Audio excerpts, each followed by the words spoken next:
Urfa'da şu an benim tespit ettiğim, sizler de farkındasınız, tespit etmişsinizdir muhakkak. Urfa'da maddeyle mücadele eden aileler, erkek ailelerin sahibi çok yanlış bir yanlışa gidiyorlar.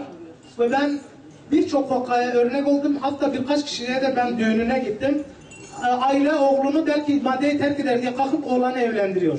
Karşı tarafa hissettirmeden sonra da daha vahim olaylar çıkıyor. Bir tane vaka dinledim.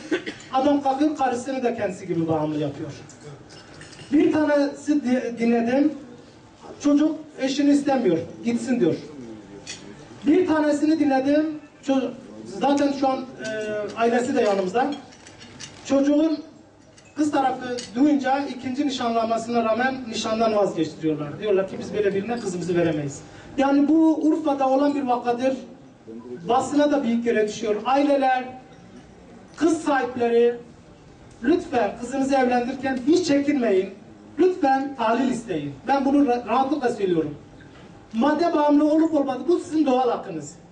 Nasıl nikahsız kızınızı vermiyorsanız madde bağımlı olup olmadı. Hiç kullanmaz demeyin. Benim yeğenim 3 sene gizli kullandı. 4. senesinde biz kullandığını fark ettik. Hiç farkında olmazsınız. Biz hakikaten tabii bu bizim yaramız. Canımız. Hani önce can sonra canan. Biz öncelikle Şanlıurfa'da bu madde bağımlarıyla ilgili Muharrem Hocam böyle bir sorun var dediği zaman biz de sivil toplum kuruluşları sadece biz insanların midesini dolduruyoruz ama işte bir de bunun yanında diğer insanları etkileyen, yaralayan sorunlara da bir eğilelim diye bu nedenle bir komisyon kuruldu, çalışmalara başladı. Güzel de bir çalışma yaptılar. Biz de platform olarak 60 sivil toplum kuruluşlarının imzasıyla Vali Bey'e bir dilekçe, AMETEM'in kurulması için dilekçe verdik. İki başlık altında sorunu değerlendirdik. Biri tedavi amaçlı AMETEM'in kurulmasıydı. Diğeri ise hedef kitle olarak kabul ettiğimiz gençlerimizi bilgilendirme, bilinçlendirme ve bu yanlış, zararlı alışkanlıklara karşı koruma yöntemiydi.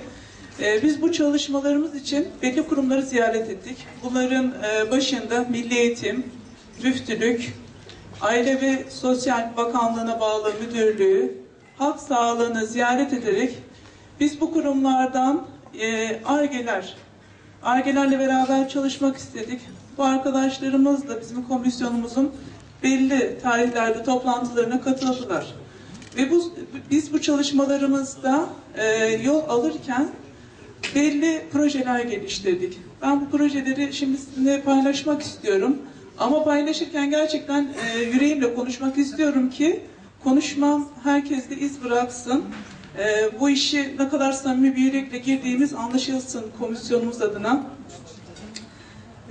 Biz öncelikle sıkıntılı bölgelerde gençlik merkezlerinin içinin geliştirilerek her tarafta kurulmasını istiyoruz. Her semtte bulunan cami, taziye evi, kadın kültür merkezlerine aktif hale getirmek istiyoruz. Var olan fiziksel özelliklerine uygun olarak buralara gençlerin ilgi alanları olabilecek, yani her caminin alanına yönelik bir şeyler, eklemeler yapılarak, mesela masa tenisi olur, satranç olur, okuma köşesi olur, yine etüt internetleri camilere yerleştirerek gençlerimizi camilere çekmek istiyoruz.